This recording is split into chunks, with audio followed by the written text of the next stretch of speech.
Magandang araw sa lahat. Ako si Ginoong Alan Ortiz, guro ng Elizabeth Seton School, kagawa ng Filipino Junior High School, author ng Aviva Publishing House Incorporated at miyembro ng Royal Institute of Singapore.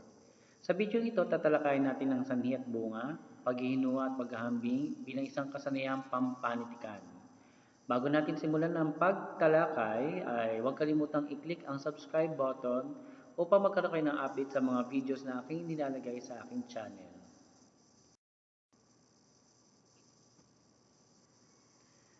Maraming mga kabataan ang nagbabasa, subalit ang tanong ay nauunawaan ba ng mga kabataan ang kanilang mga binabasa?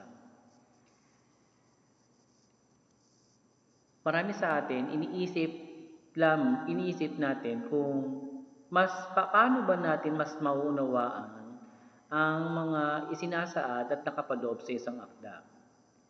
Ngayong araw tatalakayin natin ang ilan sa mga dapat nating makuhang kasanayan sa pagbabasa. Ang kasanayan sa pagbabasa ng panitikan. Una, kailangan natin malaman at tukuyin kung ano yung sanhi at bunga sa isang pangyayari sa isang binasang akda. Pag sinabi nating sanhi, ito'y tumutukoy sa ugat at dahilan ng mga pangyayari. Ang mga salitang pantukoy natin o hudyat na palatandaan sa mga sanhi ay sapagkat, dahil sa, palibhasa, kasi, yan. At kapag bunga naman ay tumutukoy sa resulta, kinalabasan ng pangyayari. At ang mga salitang ginagamit dito ay kaya, dahil dito, bunga nito, at tuloy.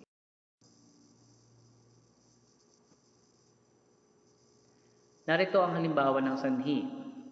Malungkot si Isabela sapagkat iniwan siya ng kanyang kasintahan.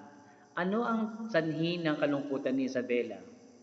Yun yung iniwan siya ng kanyang kasintahan at gumamit tayo ng palatandaan o hudyat na sapagkat.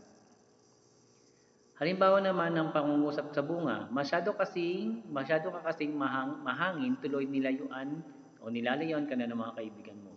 Nasaan dito ngayon ang bunga ng ano yung binunga ng pagiging mahangin niya?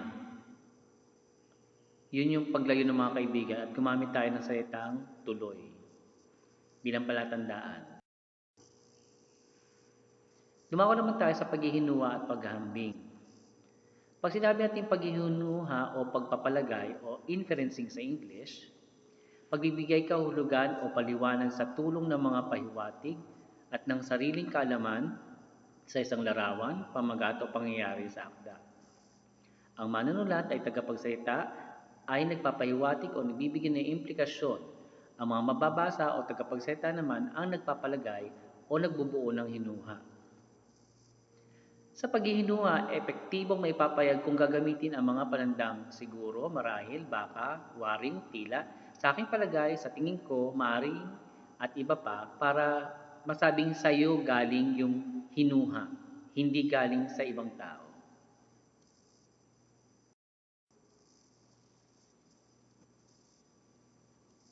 Narito ang isang halimbawa. Maaari ring umibig si Xavier kay Miko dahil sa pinakita nitong kabaitan at pagiging malambing bukod sa pisikal na anyo niya. Dito, nagbibigay tayo ng hinuha sa DG film o sa isang film na yung Hello Stranger na si Xavier at si Miko. Kung napanood nyo yun, dito makikita dito, nagbigay ng hinuha na maaari daw umibig si Xavier kay Miko. Ito ay palagay ng manunood.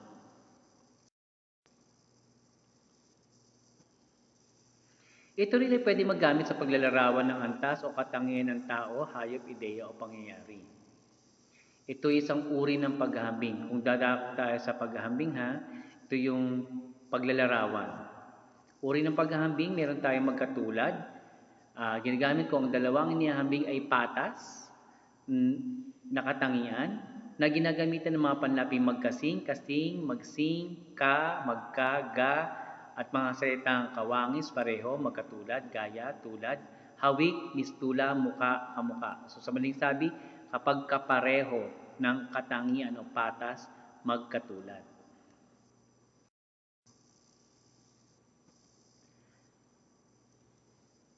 Ito yung isang halimbawa ng paghahambing na magkatulad.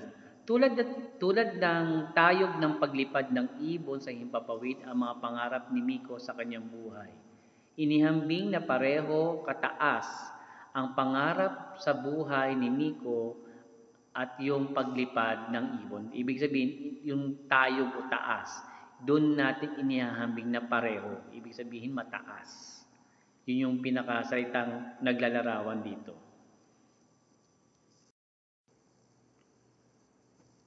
Dumako naman tayo sa paghahambing na di magkatulad. Ginagamit ito kung ang inihahambing ay magkaiba ang antas ng isang bagay o anuman. Nagbibigay ito ng diwang pagkakait, pagtatanggi o pagsalungat.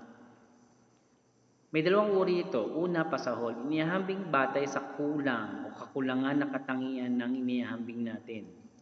Gumagamit ng mga salitang lalo, di gaano, di totoo, di masyado. Palamang naman, may higit na katangian ang inihahambing sa bagay na pinaghahambingan. Gumagamit ng mga salitang lalo, halos, mas, labis, di hamak, at iba pa. Narito ang isang halimbawang pangungusap sa pasahol. Di gaano masarap ang pagkain sa restaurant na ito kaysa sa kinainan natin noong makalawa. Gumamit tayo ng salitang di gaanong masarap. Inihambing natin batay sa yung kasarapan. Ibig sabihin, di masyado masarap yung pagkain. Yung restaurant na ito, napinta nila kaysa doon sa nauna. Pagpalamang naman, ito yung halimbawa.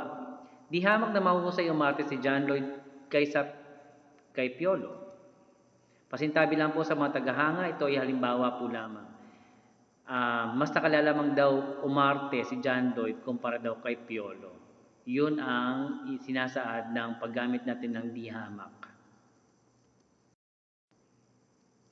Pagsasanay, tukuyin ko anong uri ng paghahambing ang ginamit sa pangungusap.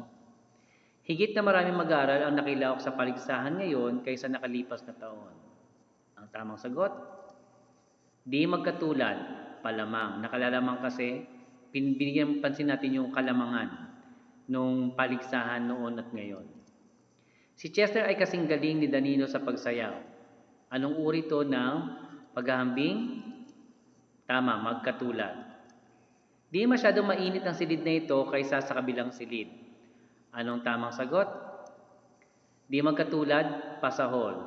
Binibigyan na natin ng diin yung kakulangan, yung pagiging malamig na isang silid, pero gumamit tayo nung mainit. Diba? Di masyadong mainit.